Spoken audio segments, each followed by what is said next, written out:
Welcome back, dear friends! I've got another tier done, exactly the same way as I did the first one, but this time, rather than having all sorts of clamps and things and wedges, I started it one bit, having cut, obviously, miscalculated it, took the wrong reading, and then cut the two strips of flexible ply too short, so I've had to slot in an extra bit, which is actually fine.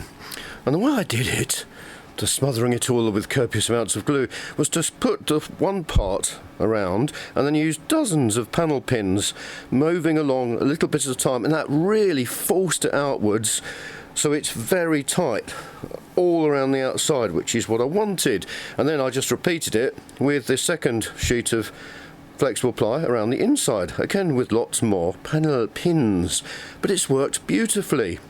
And then I've put the top on, and this time just use one of these band clamps round the top with a couple of extra G clamps just where those joins are to make sure they're all held in. But I am absolutely thrilled. Isn't it exciting? It's all hollow inside. Probably weighs a ton already, but not as much, half as much as if I'd left all those inside bits in. The next bit, well, the next thing is to have lunch, I think.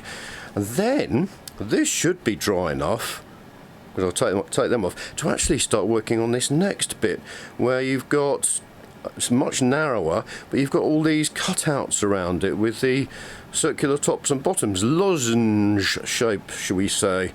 That's going to be very exciting. Excellent. Just making the rings, the 3 rings for the next section.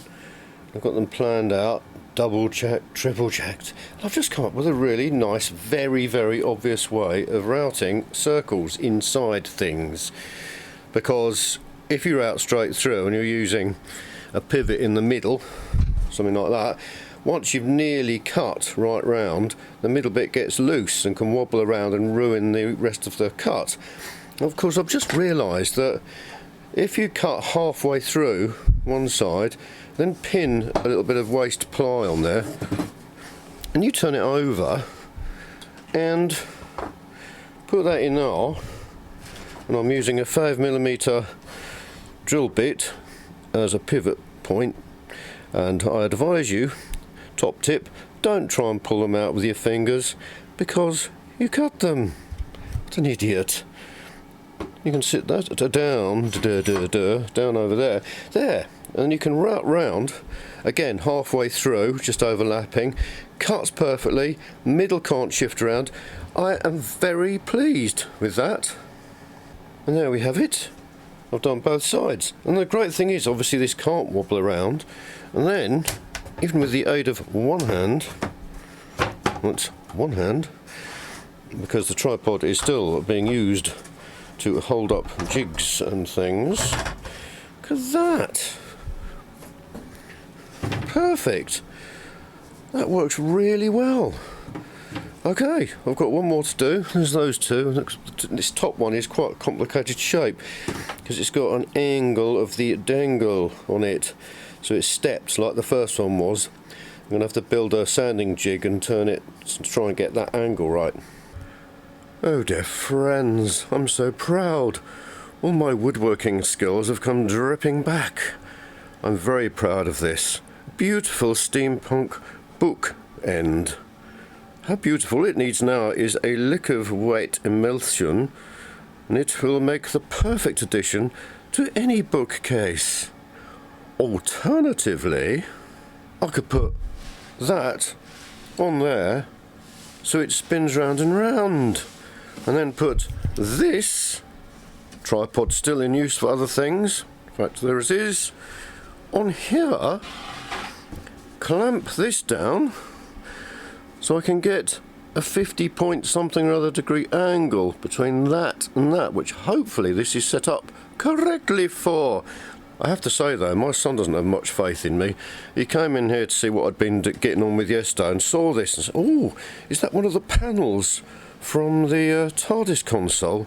I said, "Yes, do you think Dan will like it?" He said, "Well, sweet child." Ah, bless him. There we are.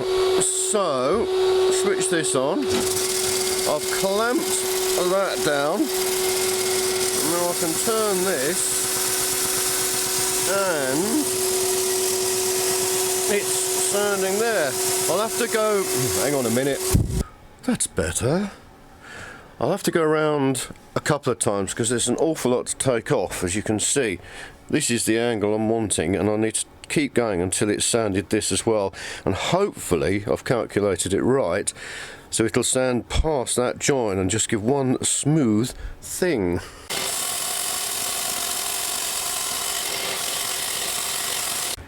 Oh dear friends, look, it's lovely when a plan comes together. Look at that.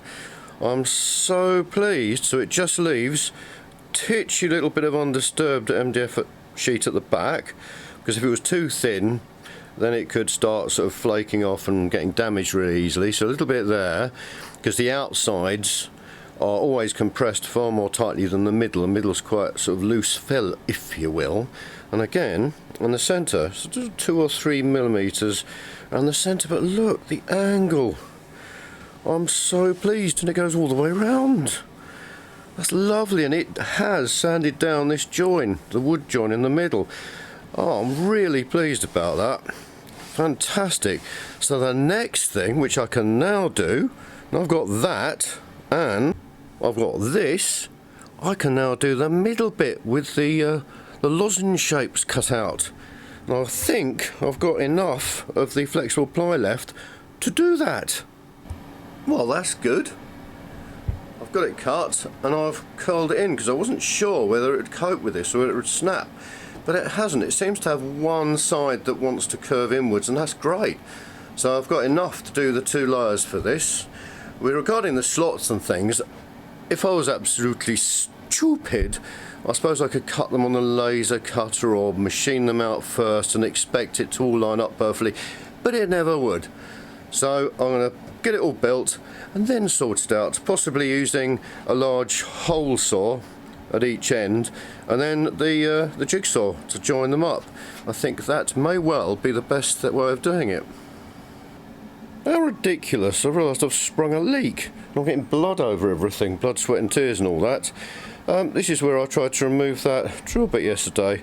I thought it had healed, so time for another plaster. I've just realised I can hold the top together using this bit. Isn't that lovely? Oh, I'm so pleased with that. That looks great. And I've got these cut so the ends almost butt up. They will do when it's all glued and screwed, or glued and pinned. So now I can get on, put some loads of glue on obviously, and then start pinning this with dozens of pins. That didn't go too badly. I've got the outer one pinned in and then the inner one pinned in afterwards, and the top fitted on, all clamped together with 3 of the band straps around it. I'm very pleased with that. I think I'm going to have some lunch, and I've got one more to make. I was thinking, oh no, I can't cut the slots because the wood won't be dry for 24 hours or whatever. What am I going to do? But I've got one more. There's a little bit that comes up here right at the top, so I can make another ring. I don't know which number ring that is, and I've got enough of the flexible ply just to do that. So that would be really nice. That would be a good place to stop this part of it once I've got that done. And for lunch today, I'm having Heinz big soup. Lovely. I had baked beans for years. I used to eat them cold out of the tin when I was teaching, so I could remain slumped working hard over a hot computer. I can't look one in the face anymore. So I'm going to have big soup, lovely toast. Haven't done the dishwasher yet, so apologies for the mess. The art is in the presentation, as always. And also in the minimum of washing up required.